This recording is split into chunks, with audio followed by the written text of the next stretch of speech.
Step 1. First assemble the filtration system together. Cut the 1/4 tubing into 2 suitable lengths.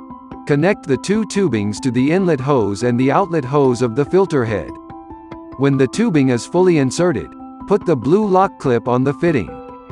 It will lock the tubing in place and prevent it from falling off. Step 2. Please connecting the filtration system to the water supply. Connect the feed water adapter and ensure that the rubber O-ring is loaded.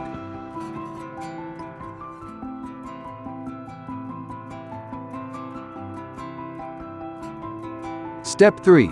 Final installation of the faucet.